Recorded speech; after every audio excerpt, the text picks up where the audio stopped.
요한복음 17장, 이제 오늘 17장에서 우리가 끌어내야 할 중요한 화두들이 많습니다. 사실은 아마 이번에 숙제로 남기고 다루지 못하는 중요한 화두는 하나됨이라는 공동체성일 겁니다. 나중에 다룰 수 있으면 남아있는 설교에서 혹시 다룰 수 있으면 좋겠다, 그런 생각이 듭니다. 그리스도께서 십자가를 지시기 전에, 즉 지상 사역을 이제 마치시는 그 상황에서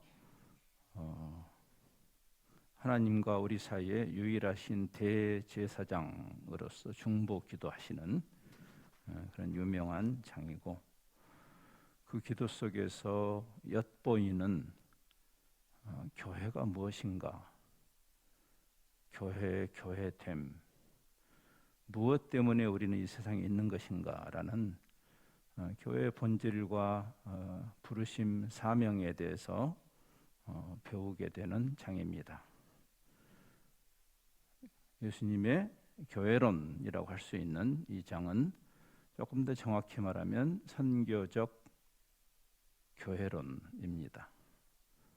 선교적이라 함은 어떤 목적을 향해서 사명적으로 보냄받은, 근데 특별히 성경에서 말하는 선교적이라고 할 때는 세상을 위하는 이타적 공동체, for the world 인 것을 본질적으로 교회됨입니다. 그러니까 역사 속에서 교회가 스스로를 배타적 특혜 집단으로 자리매김했을 때가 가장 교회가 어두웠을 때죠.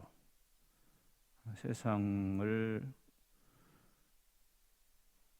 구하라고 보냈더니 지네들만 잘 먹고 잘 살겠다고, 죽어서도 지네들만 천당 가겠다고, 가장 이기적인 집단으로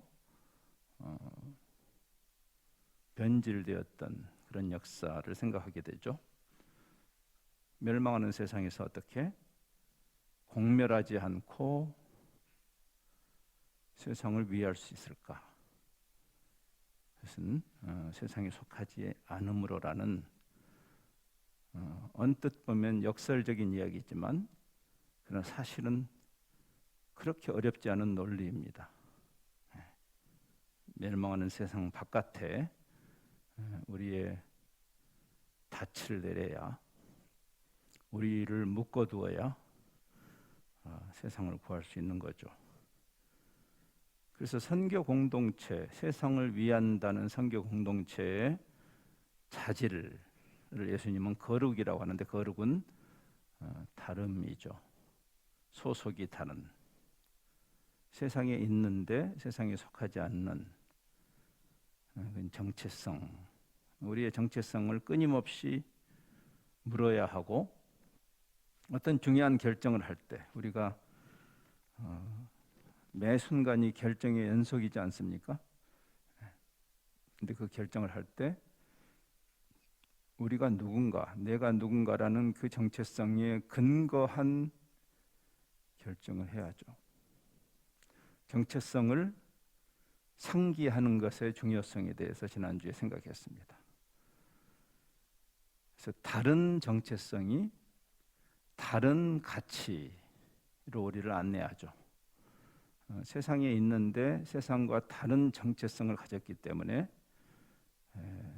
우리는 그 정체성에 합당한, 상응하는 그런 다른 가치를 가진 존재로 이 세상에 있는 것이다. 그래야 세상을 위할 수 있는 것이다. 이 다른 가치를 회심이라고 말합니다. 회심은 근본적으로 생각이, 가치관이 바뀐 것이죠. 근데 그냥 다르기 위한 다름이 아닌 거죠. 모든 사람이 빨간 옷을 입었으니까 나는 파란 옷 입을래, 그런 다름이 아니고 진리의 말씀, 진리로 차별화되는 것이다. 진리로 거룩하게 하옵소서. 진리로 차별되는 거죠. 종교로 차별되는 것이 아니라고 여러 번 말씀드렸습니다. 세상의 종교는 차고 넘칩니다. 우리의 종교적 열심이 우리를 거룩하다고 말하지는 않습니다. 우리는 그렇게 착각하는 경향이 있을 뿐이죠. 네.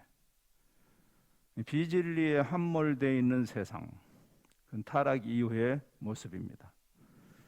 그 속에서 그 진리의 존재, 진리의 공동체로 있다는 것처럼 찬란하게 영광스러운 차별화는 없습니다. 그리고 세상은 그것을 불편하게 여길 것이고 그것 때문에 미워한다고.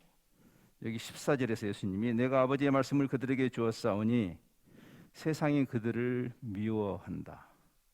진리로 구별되는 자들, 이는 내가 세상에 속하지 아니함 같이 그들도 세상에 속하지 않았기 때문에.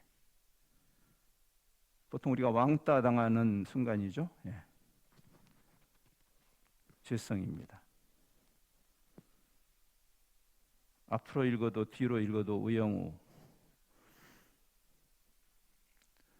그 자폐 스펙트럼을 앓는 그 친구를 향한 긍휼함은커녕 왕따하는. 어린 아이들은 천사라고요? 아니에요. 악마적 본성을 여과 없이 드러낼 뿐이죠. 타락한 인간의 모습입니다. 그러면 어른들이 사는 세상은 성숙한가? 그렇지 않죠? 인종차별의 이슈를 생각해 보세요. 다름을 견디지 못하는 그 속성, 그게 죄성의 한 부분입니다. 그래서 세상이 우리를 미워할 것이다. 초대교회는 그를 이해했고 그러한 부당한 대우와 따돌림을 기꺼이 그리스도를 위해서, 그리고 우리를 부르신 그 부르심의 사명에 근거해서 감당했던 교회이죠. 초대교회 문서를 읽던 중에 주후 180년경에 한 판결문을 만나게 됐습니다. 우영우 변호사가 매 화마다 어떤 재판정에 서지요. 이것은 카르타고, 이 북아프리카의 카르타고의 총독이 그리스도인들을 재판하고 판결문을 내리는 그 판결문이 그대로 아직 남아 있어서 그걸 인용합니다. 그는 이렇게 판결을 합니다. 스페라투스, 나르살루스, 도나타, 베스티아, 세군다를 비롯한 12명의 피고인들은 그리스도교의 법도를 따라 산다고 시인했다. 로마의 법도로 돌아올 기회를 주었음에도 이를 완강하게 거부하였으므로 이들에게 참수형을 선고한다. 많은 생각을 하게 하죠. 진리를 따라 살기로 결정한 자들을 세상이 미워하는,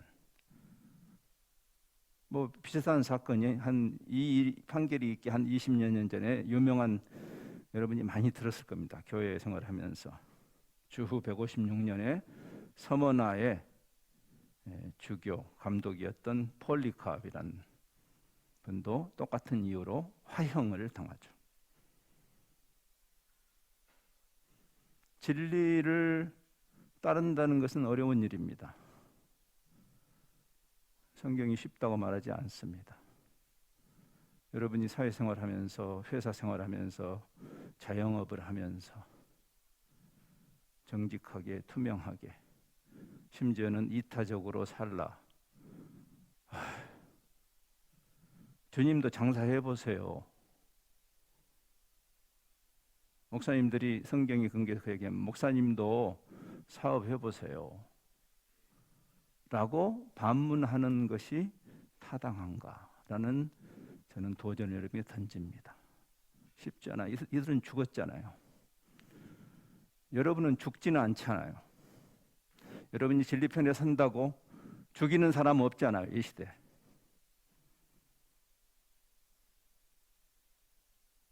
다른 종교를 따를 거라면 모르지만 성경은 우리에게 분명하게 이야기해요. 그래서 저는 소위 기독교라는 종교가 인기가 좋아서 많은 사람들이 몰려오는 현상을 걱정합니다. 그럴 리가 없어요.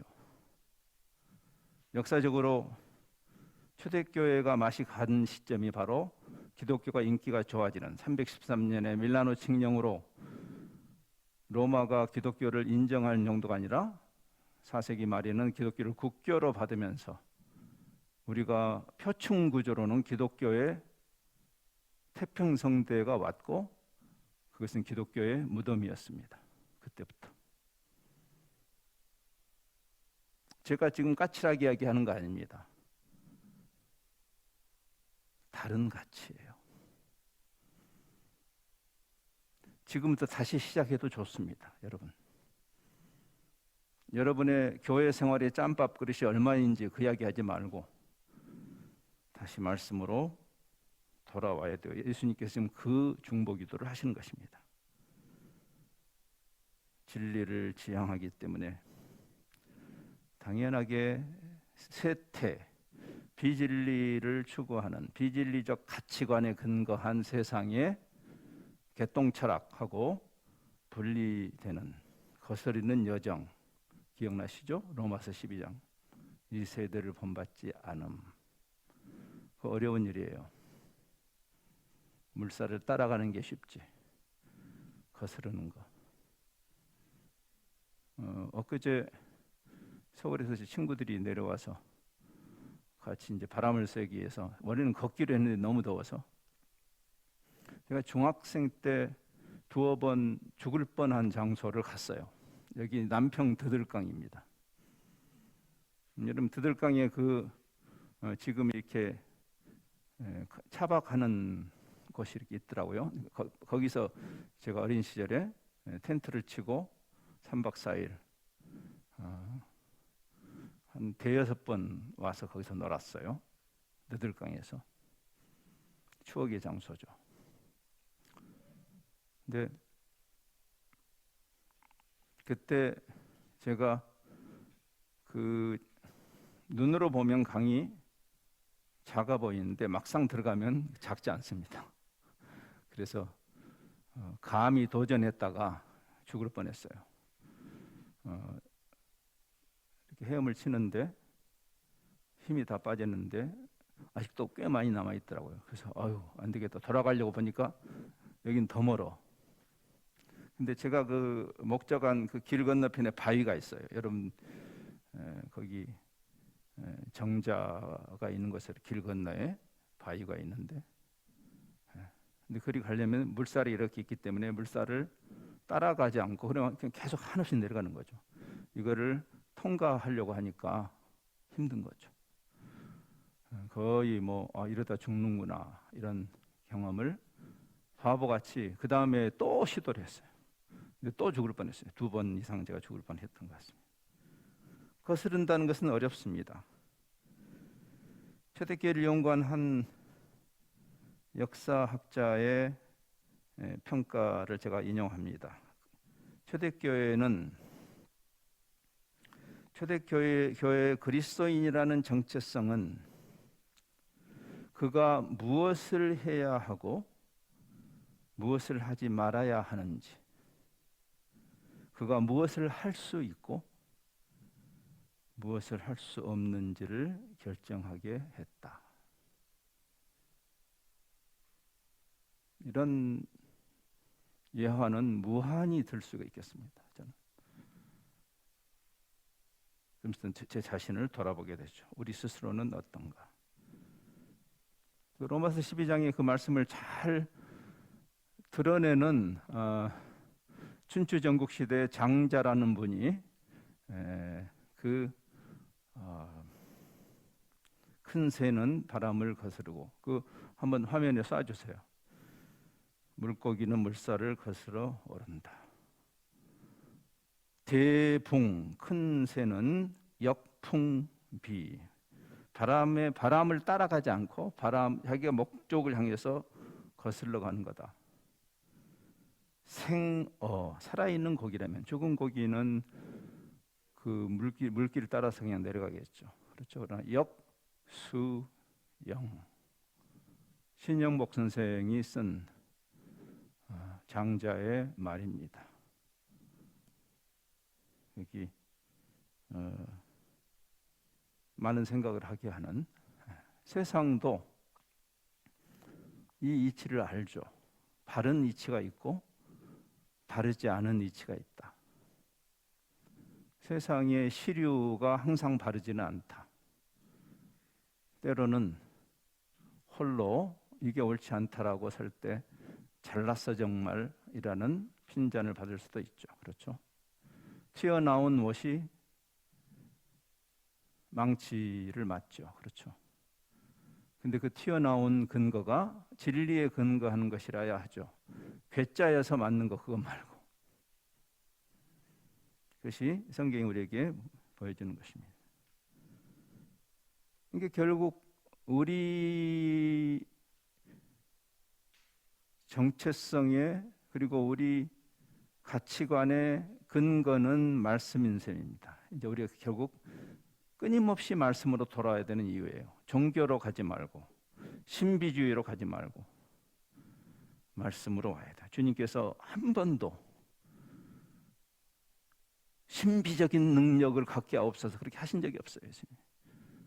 성령님의 역사도 신비로운 일을 벌리는 것이 아니고 진리의 영으로 오셨습니다. 말씀 속으로 다시 가야 돼. 이게 본문은 말씀이 우리를 변화시킨다라는 이야기를 하죠. 여기 17절에 그들을 위해 진리로 거룩하게 하옵소서. 아버지의 말씀은 진리가 우리를 차별화로, 말씀 속으로 들어갈 때 그 말씀이 우리를 세상과 구별되게 하는 진리에 의한 변화. 그리고 지난번에 우리가 보았던 그 방금 로마서 12장은 진리를 향한 변화이기도 해요. 그렇죠? 변화를 받았을 때 다시 우리는 말씀으로 가야 되는 거예요. 하나님의 선하시고 기뻐하시고 온전하신 뜻. 원래 경건이란 말은 하나님의 성품을 닮음이란 뜻이에요. 사실은 godliness, 경건. 하나님을, 성경에 계시되어 있는 하나님이 어떤 분이신가, 왜 진리인가, 그 진리가 하나님의 하나님 되심을, 하나님의 성품을 담아내는 계시이기 때문에 그렇습니다. 그래서 우리가 거룩하다는 것은 성품과 가치관의 차별성입니다. 그래서 성령께서 여러분에게 임했을 때 신비 체험을 받는 것이 아니고 여러분의 성품의 변화를 일으키는 그리스도를 닮음, 그것이 갈라디아 5장 22절과 23절에 있는 성령의 열매죠. 잘하는 말씀입니다. 성령의 열매는 사랑, 기쁨, 화평, 인내, 친절, 선함, 신실, 온유, 절제. 종교꾼이 되지 말고 그리스도를 닮아가는, 지금 여기 있는 모든 성품이 그리스도의 성품 아닙니까? 나는 온유하고 겸손하다. 철저하게 이타적이고 천군 천사를 동원할 수 있는 그분이 그렇게 하지 않고 자기를 던지시는, 교회가 힘을 축적하고 기독당을 형성하고 세상에게 갑질을 하려고 하는 종교 집단으로 변했을 때가 얼마나 추한 일인지를 십자군 전쟁까지 가지 않아도 우리는 현대 사회에서도 보고 있죠.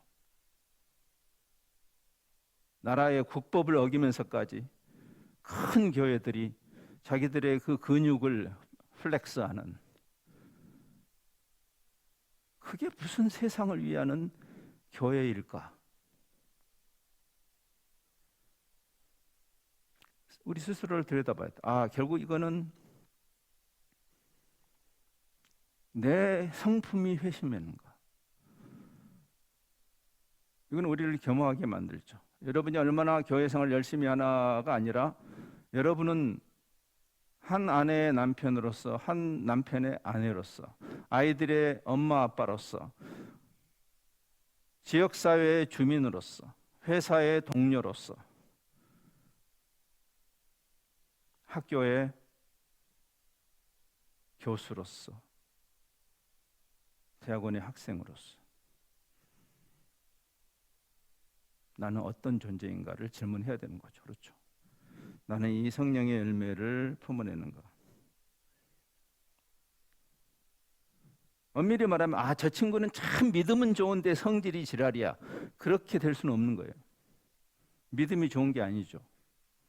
종교적인 열심이겠죠. 성품이 바뀌지 않는다? 그게 회심인가요? 그럴 수는 없어요.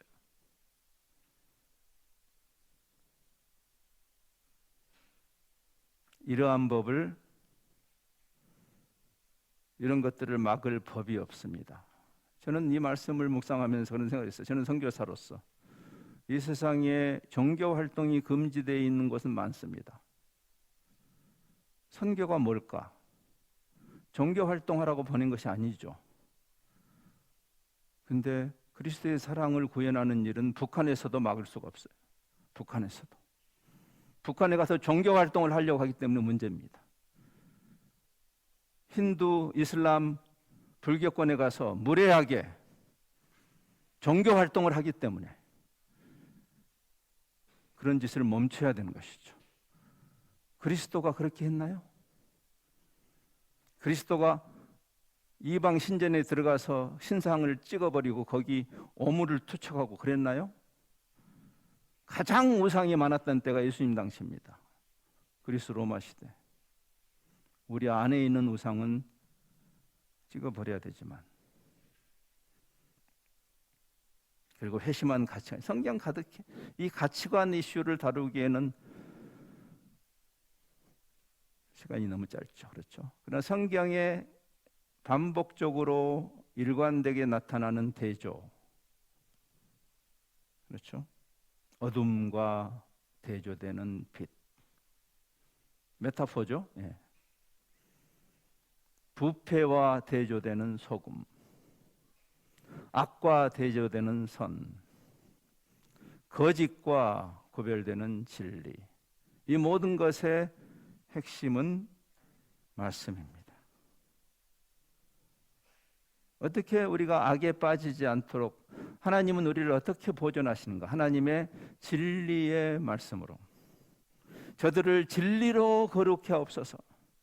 종교로 거룩하지 것이 아니라, 심지어는 금욕적인 자기 수행으로가 아니라 말씀으로, 아버지의 말씀이 진리입니다. 이 말씀을 반복적으로 말하지 않아요? 주님이 반복적으로 진리 속으로 들어가야만 합니다. 예수님 자신이 진리셨고, 태초에 계셨던 그 영원하신 로고스가 오신 분이고 현현하신 분이고, 하나님께서 우리에게 그 진리를 가르치는, 궁극적으로 그리스도를 지향할 수밖에 없는 거죠. 왜? 그 진리의 정점에 예수님이 계시기 때문에 그렇습니다. 저는 선교 현장에서 자꾸만 이 문제를 능력의 부딪힘이라고, 능력 대결이라고 하는 것은 좀 맞득치 않습니다. 사실은 능력 대결이 아닙니다. 하나님과 마귀가 지금 삿바 싸움을 하고 있는 것이 아니기 때문에 그렇습니다. 우리가 하나님을 도와드려야지, 잘못하면 하나님이 지시게 생긴 거예요? 설정이 잘못된 거. 능력 대결이 아니에요. 진리 대결입니다. 엘리야가 그 850명의 바알과 아세라 선지자들과 싸운 것이 능력 대결입니까? 아닙니다. 진리. 엘리야가 무슨 힘이 있어요? 전혀 힘이 없는 사람이에요. 엘리야는 그냥 우리 같은 보통 사람이에요. 야고보가 그 얘기했죠. 야고보서 보면 엘리야 그 친구나 우리나 도찐개찐 그랬어요. 야고보가. 우리 같은 보통 사람이다. 근데 엘리야가 위대해서 능력 대결을 이긴 것이 아니라 진리의 사람이었다. 그는 하나님을 신뢰했고, 그래서 거기서 진리가 이긴 거죠. 어두움을 어떻게 물리쳐요?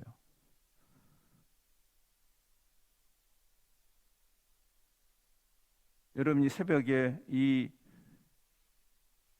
자리에 들어올 때가 깜깜하잖아요. 어둠이 꽉 차 있잖아요. 어떻게 해야 되죠? 빗자루 가져가서 막 쓸어냅니까? 어두움을? 불을 켜면 돼요. 어둠에 대한 유일한 해법은 불을 켜는 것입니다. 참 빛이신, 참 진리이신, 참 생명이신, 바로 그 진리를 위해서 성령님이 계신 것이에요. 세상이 깜깜해서 문제라고요? 세상이 언제는 깜깜하지 않았나요? 타락 이래로 세상은 항상 깜깜했습니다. 진짜 문제는 무엇일까요? 우리가 빛이 아닌 게 문제입니다. 세상이 깜깜할수록 우리한테는 기회 아닌가요? 여러분의 작은 촛불 하나가 위력을 발휘하는 순간이 언젠가요? 깜깜할수록. 세상이 깜깜해서 문제라고? 요즘 세상이 너무 악해져서 문제입니까? 저는 그렇게 생각하지 않습니다. 우리에게 빛이 없는 게 문제죠. 말씀 속으로 들어가야 할 이유입니다. 아버지의 말씀은 진리입니다. 청년이 무엇으로 자기 행실을 깨끗게 하일까? 주의 말씀이 빛이니까. 그 논리를 이해하게 되는 순간이죠. 내가 주께 범죄하지 아니하여 하여 주의 말씀을 내 마음에 두었나이다. 주의 말씀은 내 발의 등이요 내 길의 빛입니다. 이게 성경의 일관된 논리예요. 입산 수도에서 이상한 괴력을 받으려고 하는 그런 잡신 종교처럼 되지 말고, 기독교가 무슨 도인들이 자꾸 나타나가지고 말씀과 전혀 관계없는 이상한 종교꾼들을 만들어내는, 그거 되게 좋아합니다. 우리 문화가 밑그림이 샤머니즘이기 때문에 그렇습니다. 목사가 샤머니 되는, 박수무당이 되는 그런 세상 우리가 살고 있죠. 분별해야 돼요. 무엇으로? 말씀으로. 궁극적으로 그 진리 자체이신 그리스도를 닮아가는 여정인 셈이죠. 즉 스스로에게 가슴에 손을 얹고 나는 주님을 어느 정도 닮아갔는가? 내가 10년 전과 지금 내 신앙의 연륜이 쌓이면서 나는 점점 그리스도를 더 닮아가는가?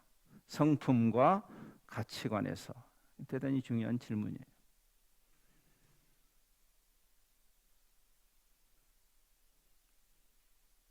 그분은 우리의 존재의 모델이죠.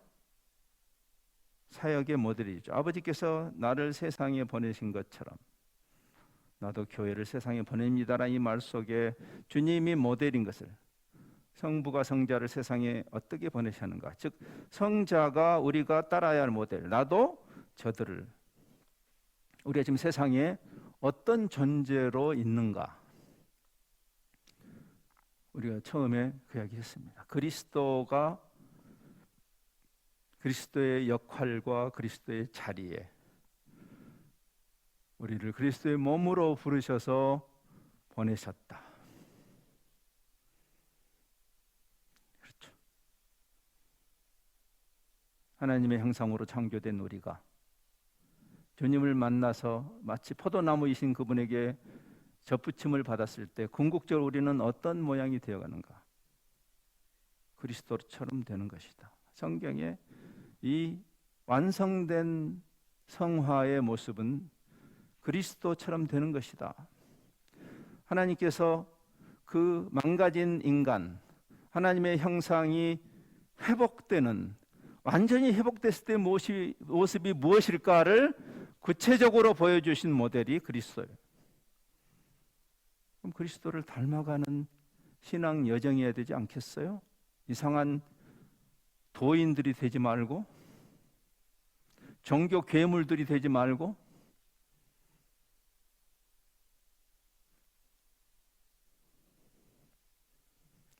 진리, 주님이 진리의 최고봉이시니까 그들을 진리로, 존재의 모델이자 사역의 모델이기도 하죠. 우리가 선교적 존재로서 세상을 어떻게 축복할까?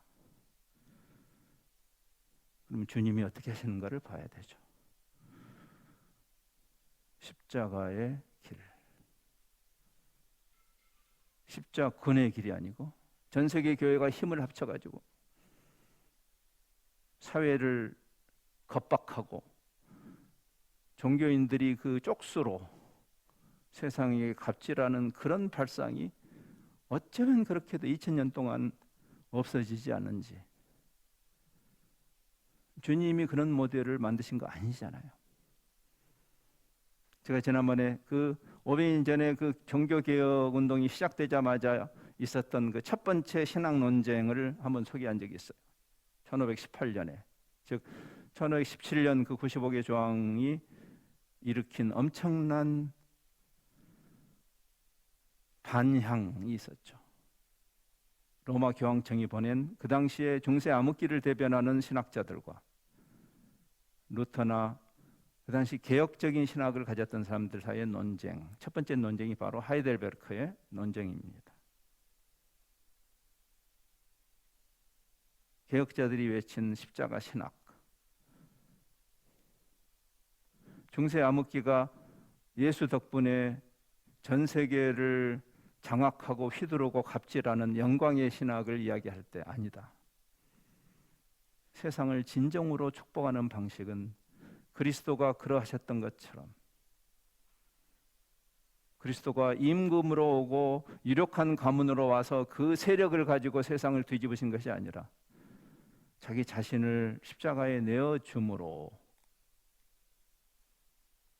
이런 바보 같은 논리가 어디 있냐고? 그 당시에 힐랍의 철학자들, 힐랍 철학에 그런 개념이 없어요. 자기 희생이란 말은 바보 같은, 플라톤이나 아리스토텔레스나 소크라테스의 그 가르침에 그런 내용이 없습니다.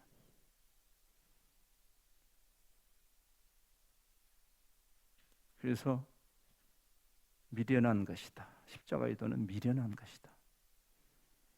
뭐 이런 미련한 종교가 있느냐? 그때 개혁자들이 아니다. 성부가 성자를 어떻게 보냈는가? 그 종점이 어디였는가? 십자가잖아요. 그와 같이 나도 너희를 보낸다. 우리가 선교적이라는 것은 세상을 향해서 증인이라는 자리매김을 하는 것이죠. 증인의 진정, 그 증인이 증거하는 메시지와 자기의 가치가 맞아야 되지 않아요? 그래야 증인이 성립되는 거 아니에요?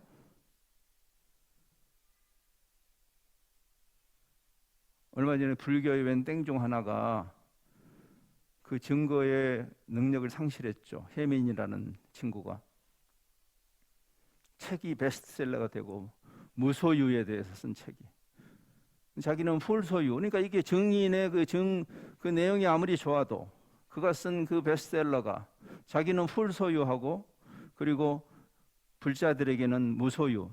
무소유니까 그거를 헌금하라고 해서 자기가 풀소유하는 거예요. 뭐 기독교에 있는 사람이 없나요? 많아요.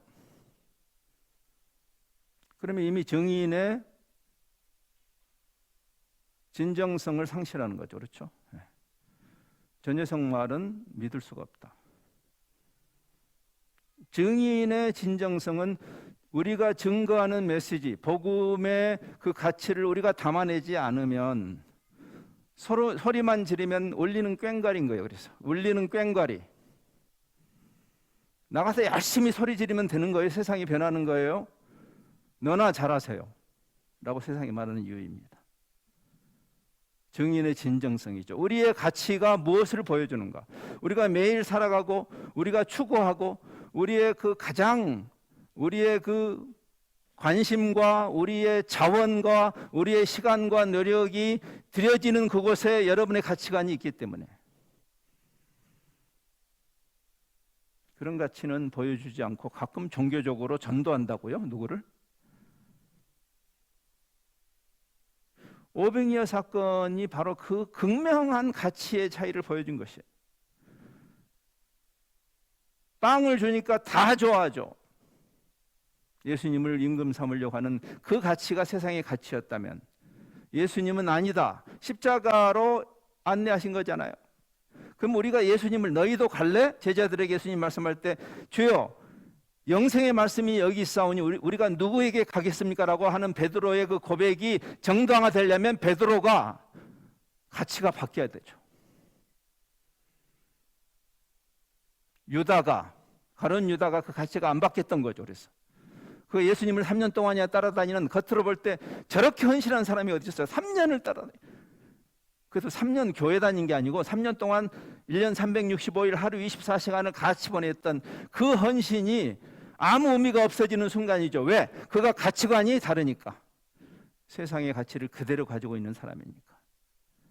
그 3년 동안이 그게 무슨 뭐 적선한 거예요? 그게 공로를 쌓는 거 아니잖아요. 그렇죠? 다시 우리에게 돌아온 거예요. 우리는 신앙을 통해서 뭘 추구하는가?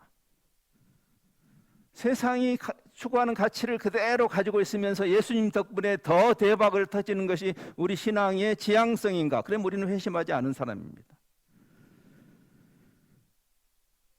근데 가치가 바뀌면요, 이전 가치가 더 이상 나에게 유혹이 되지 않죠.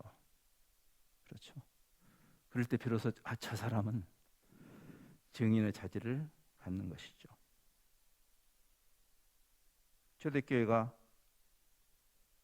초대교회 문서에 자주 나오는 인용문, 마태복음 5장 45절, 그 제자도에 관한 가르침, 산상수훈에 나타난 말씀. 왜 이것을 자주 인용했을까? 여기서 초대교회의 가치관을 읽어낼 수 있어요. 왜? 하나님이 그 해를 악인과 선인에게 비치게 하시며 비를 의로운 자와 불의한 자에게 내리시면, 이게 무슨 말이에요? 햇빛과 비를, 그 농경사에서 햇빛과 비를 받아야 풍작이 돼요. 세상에서 돈 잘 버는 것은 예수 덕분이 아니에요.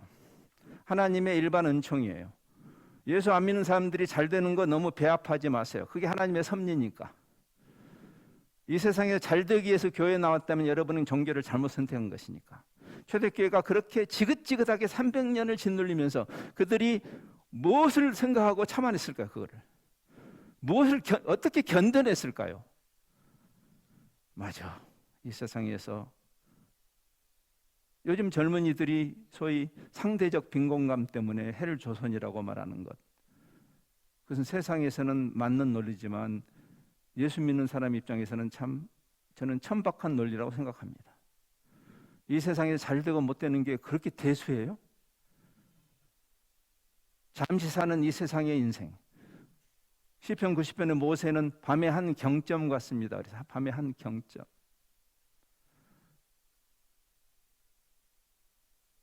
제가 그 인터내셔널 트래블을 많이 했는데, 옛날에 국제본부에 있을 때 끝없이 시차를 지나가기 때문에 어떤 때는 밤에 또 다른 나라에 가서, 제가 그렇게 많이 돌아다니는 줄 할 줄 몰랐어요. 저 국제본부에 가니까 제가 완전히 무슨 옛날 어른들 말로는 역마살이 끼었다고 제가. 근데 어떤 때는 뭐 아프리카에 어디 아주 그 우리 사역이 진행되는 곳에 가니까 아주 시골에 그냥 허술한 데서 잠을 자기도 하고, 어떤 때는 또 어떤 교회가 저를 호스트 해줘가지고 5성급 호텔에서 자기도 하고. 그러면 그 허술한 움막에서 사는 것과 호텔에 5성급 호텔에서 자는 차이라고 할 수 있어요. 여러분이 이 세상이 잘 되고 못 되는 것은. 근데 그 인생의 길이가 밤의 한 경점 같습니다. 그게 뭘까요? 제가 어느 곳에 가서 다시 밤에 자는데 밤에 화장실을 한 번쯤 갔다 오는 나이입니다. 제 나이가. 그렇죠? 네. 저는 잠에 취해서 눈을 뜨고 깜깜한데 여기가 어디지?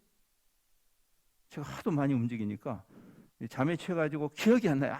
아무 생각이. 왜 기억이 나야 화장실이 어느 쪽에 있었던지를 아니까. 특별히 그 방에 다른 사람들이 자는 사람들이 있으면 더 그렇죠. 불을 함부로 켤 수 없으니까. 근데 아무리 생각해도 기억이 안 나. 그래서 이렇게 더듬어서 한참 해보면 여기가 어느 나라구나. 어제 내가 체크인했을 때 어제 화장실이 저쪽에 있었지 하고 화장실을 가는 거예요. 그리고 일을 보고 다시 와서 자는 거예요. 일어나서 화장실을 갔다 오는 요 기간이 인생이에요. 밤의 한 경점과 같다. 근데 그래서 깨서 보니까 5성급 호텔인 거하고 깨서 보니까 그냥 움막인 거하고 무슨 차이가 있어요? 아무 차이가 없어요. 지금 그 이야기 하는 거예요.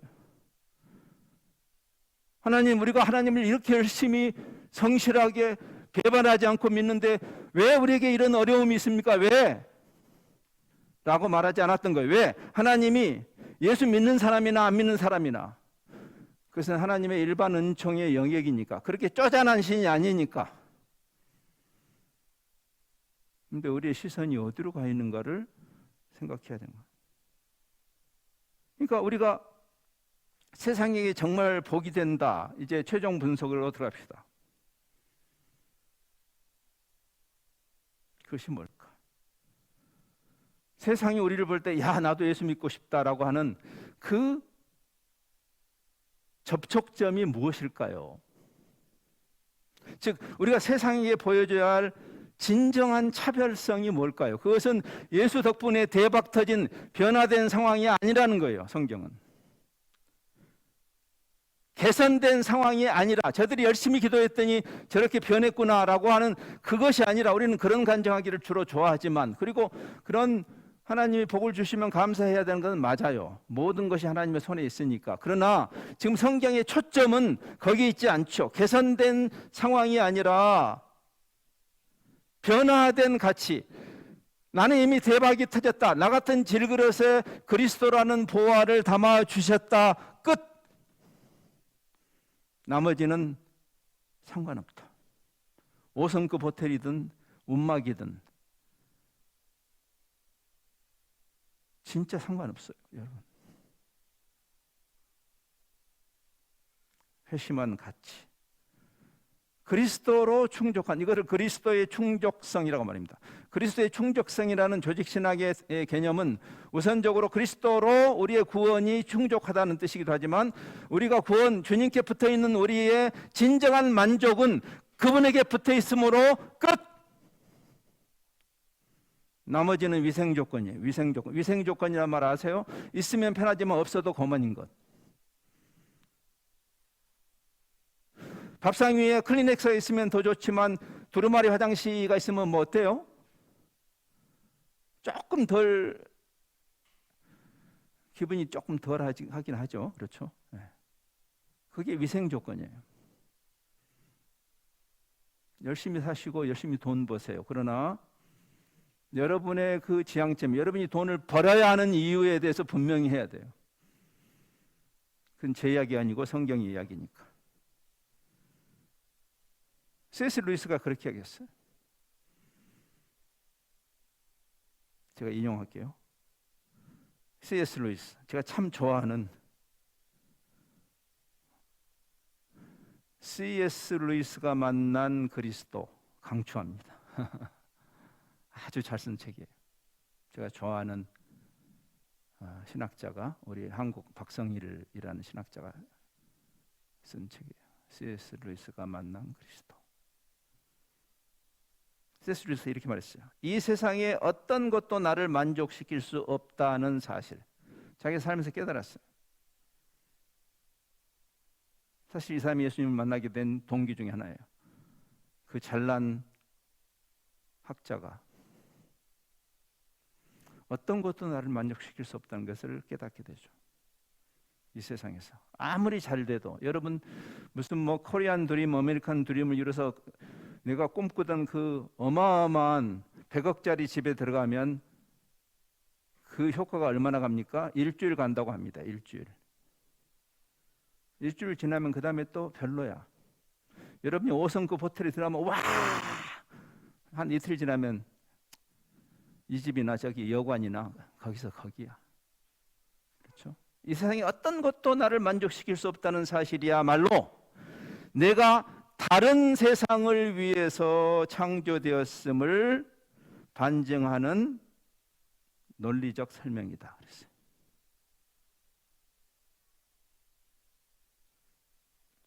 자, 이제 말씀 마쳐야 되겠습니다. 지난주에 우리가 그런 이야기를 했습니다. 정체성, 다른 정체성. 감옥에 있는 바울이 빌립보 교인들에게 울면서 얘기합니다. 야, 너희 정체성이 하늘에 있다. 왜 땅의 것에 집착하냐? 왜 십자가의 원수로 사느냐? 왜 땅의 것에 집착하는 자가 어떻게 남을 위해서 살 수 있어요? 불가능해요. 이 세상에 가장 돈 많은 사람은 만족하나요? 그 재산에? 아니에요. 남 돌볼 여유가 없죠. 그래서 그렇죠. 근데 하늘의 정체성을 가진 자가 누리는 진짜 여유가 뭔지를 4장 11절에서 13절 세 번역을 제가 읽습니다. 나는 어떤 처지에서도 스스로 만족하는 법을 배웠습니다. 어떤 처지에서. 나는 비천하게 살 줄도 하고 풍족하게 살 줄도 압니다. 배부르거나 굶주리거나 풍족하거나 궁핍하거나 그 어떤 경우에도 적응할 수 있는 비결을 배웠습니다. 나에게 능력을 주시는 분 안에서 나는 모든 것을 할 수 있습니다. 가장 어비스되고 있는 구절 중에 하나죠. 나에게 능력 주신 자 안에서 내가 금 나와라 똑딱은 금이 나온단 말이 아니죠. 모든 상황에 나는 내가 5성급 호텔에서 살 때도 아니면 그 길거리에 나와서 잘 때도 나는 만족한다. 전천후 이 사람이 증인이에요. 어떻게 그렇게 살 수 있냐고.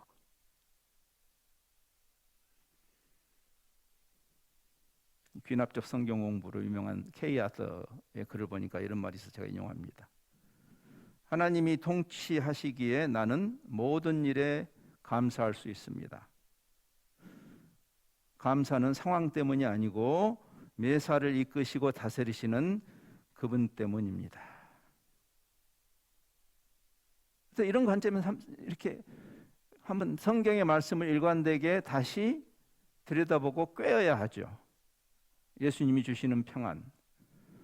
어떤 분이 그렇게 얘기해요. 평안은 편안이 아니다. 5성급 호텔이 편안하죠. 그렇죠? 네, 맞아요.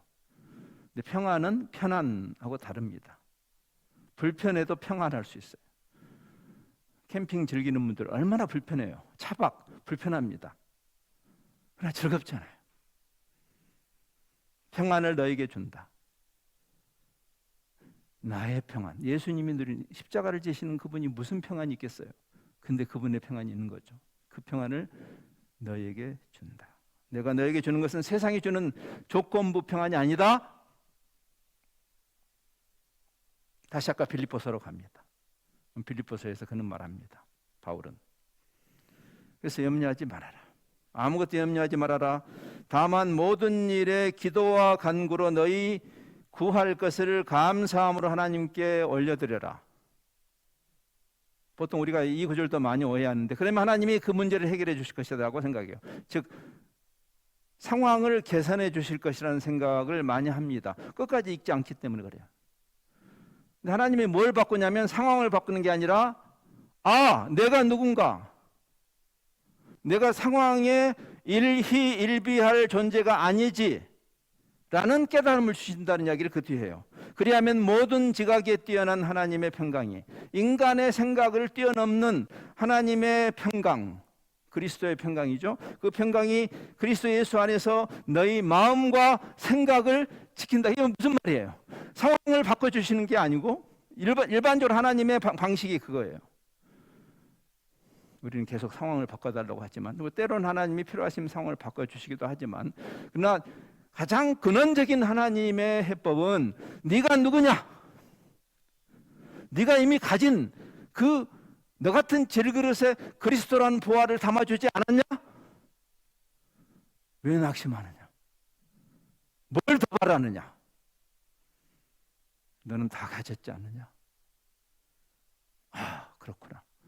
내 마음과 생각을 지키시죠. 그래서 바울은 우겨싸움을 당해도 매이지 않았어요. 답답한 일이 있어요. 답답한 일을 당해도, 고린도서에서 그런 말은, 예수 믿었더니 답답한 일이 사라지지 않아요. 그대로 있어요. 똑같아요. 아니 심지어는 더 심해지는 경험했죠, 여러분? 예수님이 여러분에게 배신 때린다고 느껴지는 순간이죠. 그렇죠? 답답한 일을 당해. 근데 그 답답한 일이 해결되는 게 아니라 내 안에 답답한 일을 보는 나의 자세가 바뀌었기 때문에 낙심하지 않아. 박해가 있어요. 박해가 끝나지 않습니다. 초대교회가 300년 동안 박해를 당했는데, 근데 박해를 받아도 절망하지 않는 거죠.